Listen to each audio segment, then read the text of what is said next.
She thought it was just a simple act of kindness, a quiet gift to a stranger in uniform. But the next morning the roar of military tanks outside her diner would prove that sometimes silence speaks louder than words, and love can echo even in absolute quiet.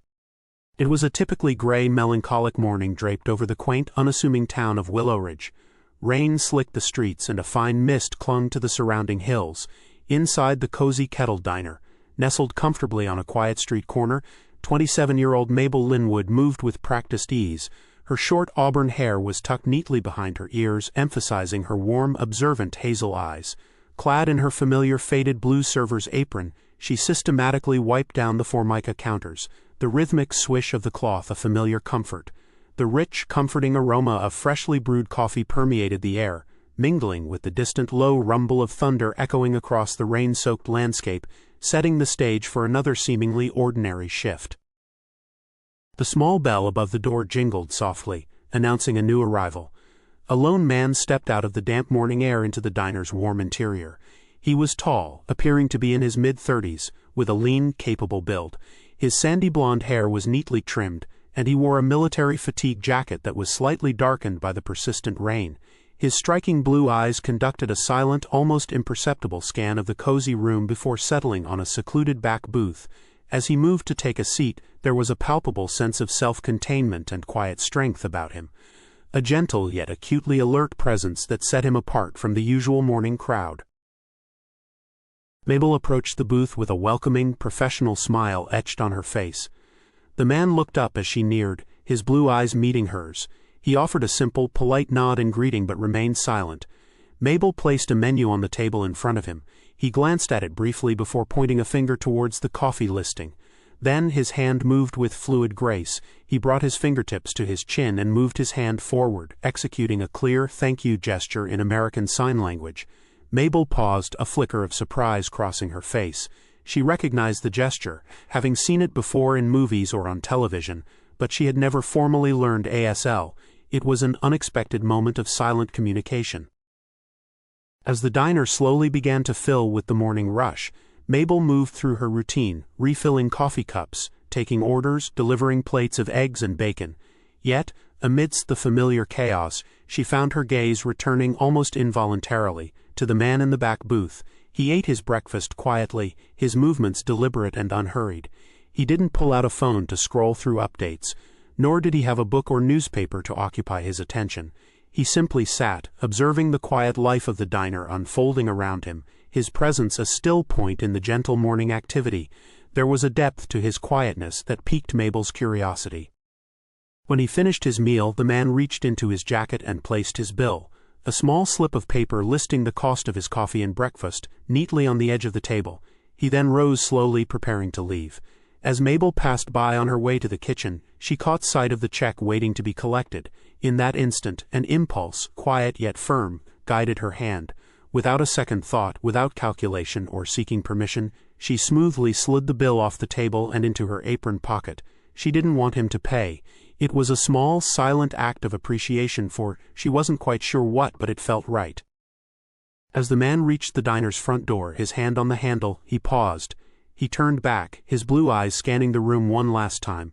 His gaze settled on Mabel, who was wiping down another table, trying to appear nonchalant. Their eyes met across the busy diner. She offered him a simple, acknowledging nod, a silent confirmation of her small gesture. A faint, almost imperceptible smile touched the corner of his lips. He then performed another gesture. He placed his hand over his heart, a hand that had likely known hardship, then extended it towards her in a clear, profound military sign of respect. It was a powerful, silent thank you. Then he pushed the door open and disappeared back into the rain, leaving Mabel with a heart that felt unexpectedly full. Later that morning, as the breakfast rush subsided, Caleb, the diner's perpetually cheerful fry cook, leaned over the pass-through window, wiping his greasy hands on a towel. "Hey, Mabel," he called out, his voice booming slightly. "Who was that quiet guy in the back, the one in the jacket?" Mabel looked over at him, a soft smile playing on her lips. She shrugged lightly. "Oh, him," she replied, her voice calm. "Just someone passing through, Caleb. Didn't say much." She kept the small, significant exchange to herself, cherishing the privacy of the moment. That night, sleep proved elusive for Mabel. The events of the day replayed in her mind, particularly the silent man and his unexpected gestures. She lay in bed, staring at the ceiling, the rain still drumming softly against her window pane. Something about his silence lingered. It wasn't the awkward silence of someone with nothing to say, but a silence that felt deliberate, perhaps even protective. It was a silence that seemed full of unspoken stories, of a depth she couldn't fathom but felt drawn to. It left her with a quiet, persistent feeling she couldn't quite name. The following morning dawned not gray and rainy, but with the soft, clear light of sunrise breaking over Willow Ridge.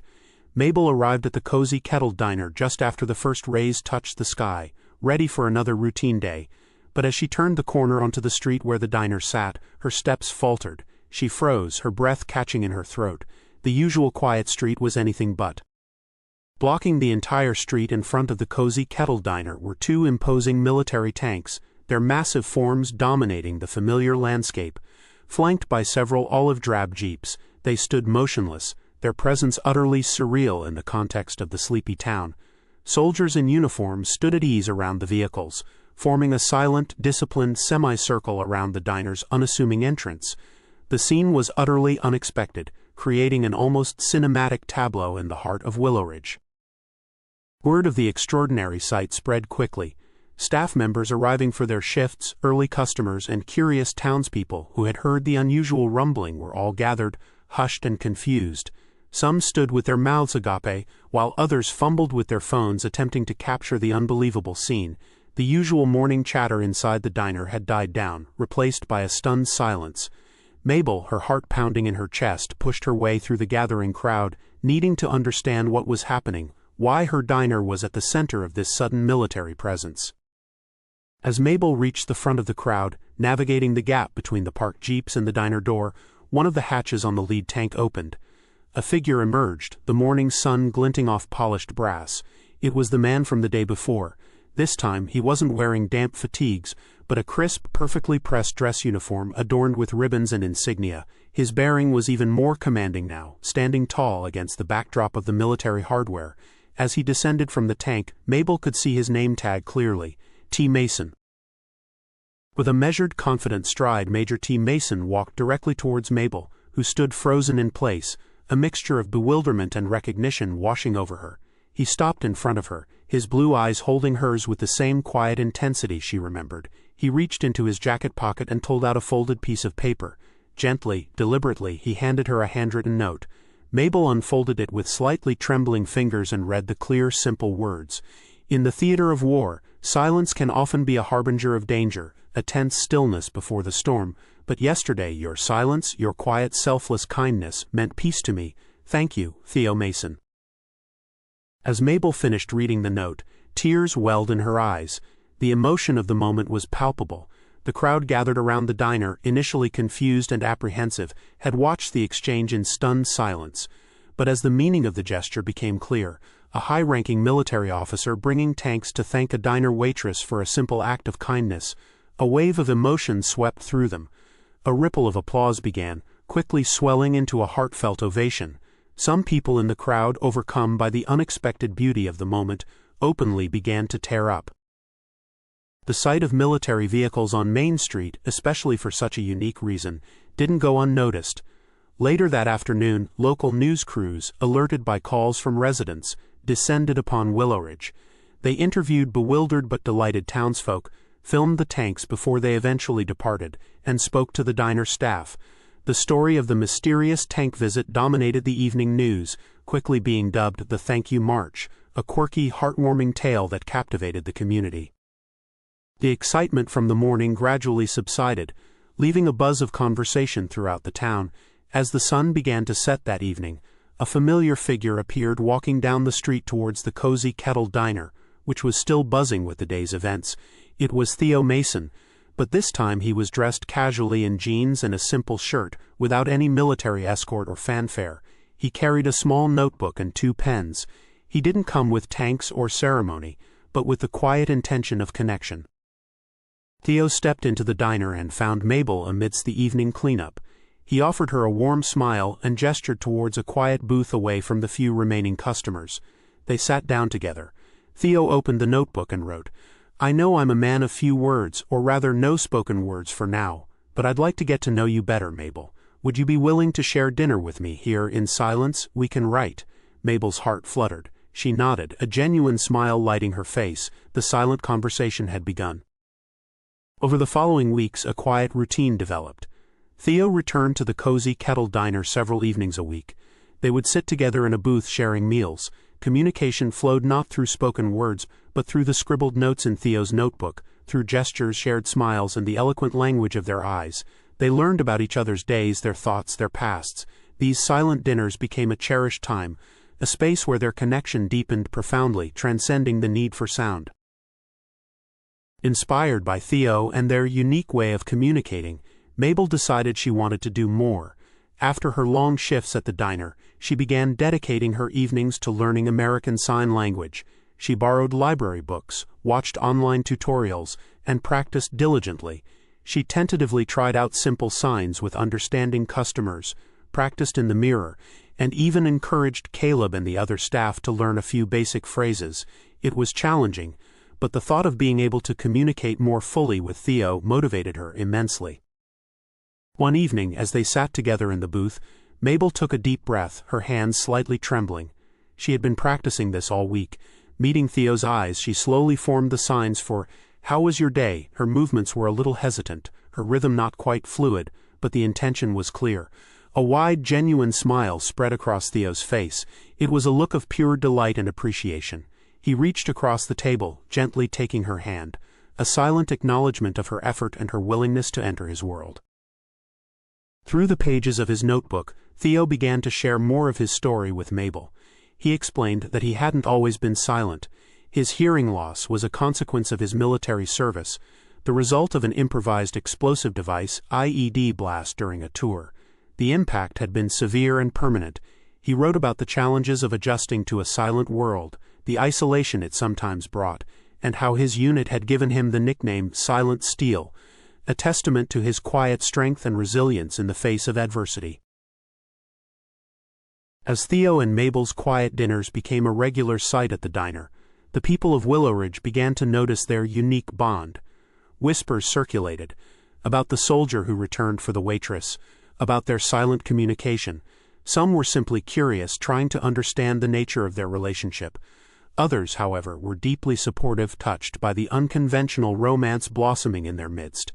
Some even went so far as to drop off books on ASL at the diner for Mabel or share stories they had heard about silent relationships and the power of unspoken love. Witnessing the connection between Mabel and Theo, and sensing the growing interest and support from the community, the owner of the cozy Kettle Diner, a kind woman named Eleanor, had an idea. She suggested creating a special space within the diner, a quiet booth. It would be a corner table, perhaps slightly more secluded, reserved specifically for people who wished to communicate using sign language, writing, or simply enjoying a meal in comfortable silence. It was a small gesture, but one meant to acknowledge and celebrate different ways of connecting. The implementation of the quiet booth had an unforeseen but wonderful effect. Word of the cozy Kettle Diner's welcoming atmosphere for silent communication began to spread beyond Willow Ridge. Deaf patrons from nearby towns, who often struggled to find places where they felt fully comfortable and understood, started visiting the diner. They were drawn by the story of Mabel and Theo and the creation of a space specifically designed for them. The diner became a hub of inclusivity, a place where silence was not a barrier but a bridge. The same local news station that had covered the Thank You March heard about the quiet booth and the influx of deaf customers. Recognizing another heartwarming story, they returned to Willow Ridge. This time, their report focused on the positive impact of the diner's initiative, highlighting the community building and sense of belonging it fostered. The segment, titled "The Silent Booth That's Speaking Volumes," was a feel-good piece that resonated with viewers across the region. Life for Mabel and Theo settled into a comfortable rhythm of silent dinners, shared notes, and Mabel's growing fluency in ASL. Then, one morning, a letter arrived for Mabel at the diner. It was from Theo, written in his familiar hand. Her heart sank as she read the contents. He had been called up again. He was being deployed for a period of 3 months. The news cast a temporary shadow over their quiet happiness, a reminder of the demanding and unpredictable nature of his life. Theo's deployment left a quiet void in Mabel's routine. She continued working at the diner, managing the increasingly popular quiet booth, and diligently practicing her ASL. The waiting was hard, filled with a constant undercurrent of worry. But she focused on the things within her control. She wrote letters to Theo every single day, pouring her thoughts, hopes, and the small details of her life in Willowridge onto paper, even though she had no guarantee he would receive them regularly or at all. Far from the peaceful familiarity of Willowridge, Theo navigated the challenging environment of deployment. The silence of the battlefield was a stark contrast to the comfortable, meaningful silence he shared with Mabel. Here, silence was often tense, filled with anticipation or the aftermath of conflict. Yet, amidst the hardship, his thoughts often drifted back to the cozy kettle diner, to the quiet booth, and to Mabel's warm hazel eyes. The peaceful silence they shared became a cherished memory, a source of strength and a symbol of the life he hoped to return to. 3 months later, the street outside the cozy kettle diner lit up again as night fell, but not with the harsh lights of military vehicles. Instead, a soft, warm glow illuminated the scene. Townspeople, alerted by Theo's friends and fellow veterans, had gathered, each holding a lit candle. Theo had returned.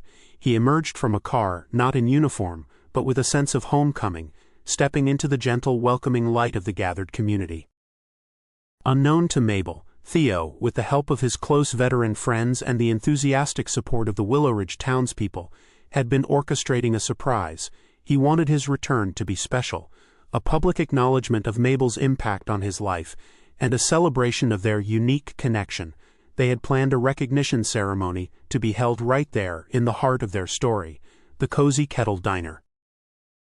The Cozy Kettle Diner was filled to capacity that evening. Veterans who had served with Theo stood alongside members of the local deaf community, Willowridge residents, and Mabel's friends and colleagues. The atmosphere was one of anticipation and quiet excitement. Theo stood at the front of the room, facing the gathered crowd. He was dressed in his full-dress uniform once more, holding a stack of note cards in his hand. Mabel, who had been led to the front, stood beside him, bewildered but sensing the significance of the moment. Taking a deep breath, Theo began. He spoke his words aloud, his voice clear and strong, a voice he had regained in a different form, but he also simultaneously signed each word, his hands moving with practiced grace. For a long time, he said, his hands mirroring his words, I fought in silence. It was a silence of duty, of vigilance, of necessity.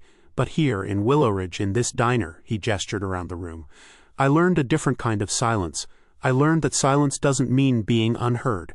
Mabel, he turned to look at her, his eyes full of emotion. Mabel showed me how to be heard without a single spoken word. He spoke of her kindness, the silent meals, her efforts to learn ASL, and how she had created a space where he felt seen and understood. As Theo continued his heartfelt speech, his words and signs reaching everyone in the room, a wave of emotion spread through the audience. He spoke of vulnerability, healing, and the unexpected ways love can find you. When he finished by signing and speaking a profound thank you, specifically to Mabel, tears welled up in the eyes of many attendees, both hearing and deaf. Mabel herself stood frozen, completely overwhelmed by the public declaration and the depth of his gratitude. The applause that followed Theo's speech was deafening, a stark contrast to the silence that had defined their relationship. As the sound subsided, Theo turned back to Mabel, his expression serious but tender. The room fell quiet again, a collective sense of anticipation filling the air. With a deliberate movement, Theo reached into the breast pocket of his dress uniform jacket. His hand emerged, holding a small black velvet box. A collective gasp rippled through the assembled crowd. Leading Mabel gently by the hand, Theo guided her towards the original quiet booth, their booth, the place where their silent connection had truly begun. He knelt down on one knee, his eyes locked on hers. Holding the open box revealing a sparkling ring, he began to speak and sign simultaneously, his voice thick with emotion. Mabel Linwood, he signed and spoke, his hands moving with the most important message he would ever convey. You are my peace in the noise, my voice in the silence. Will you be my forever voice in this world of noise? Mabel's hands trembled as she raised them, her eyes brimming with tears. She had been practicing this sign for weeks, hoping for this moment, but the reality of it stole her breath. With trembling fingers, she signed back the word, yes. The sign was clear, decisive. Then her voice, soft but firm, followed in a whisper, yes, Theo, 1,000 times yes. The instant Mabel signed and whispered her answer, the Cozy Kettle Diner erupted. Applause, shouts of joy, and happy sobs filled the air. People cheered, hugged, and wiped away tears. The emotion in the room was overwhelming and infectious. Even those who didn't understand the signs felt the profound love and significance of the moment, swept up in the sheer happiness radiating from Theo and Mabel. The story of the veteran, the waitress, the tanks, and the silent proposal in the quiet booth was simply too compelling to remain local. The news segment quickly went viral online, and soon national news networks picked up the story. Titled things like Silent Love in Willow Ridge and The Diner Where Kindness Speaks Loudest, their unique journey captured the hearts of millions across the country. Offers for interviews, television appearances, and magazine features poured in. Despite the sudden surge in public attention and the allure of national fame, Mabel and Theo looked at each other and made a quiet, shared decision. They respectfully declined most of the media requests. While they were grateful for the platform to raise awareness about their community initiatives, their love story was deeply personal. They didn't need fame or the spotlight. They had found something infinitely more valuable in each other, a quiet, profound connection that belonged just to them.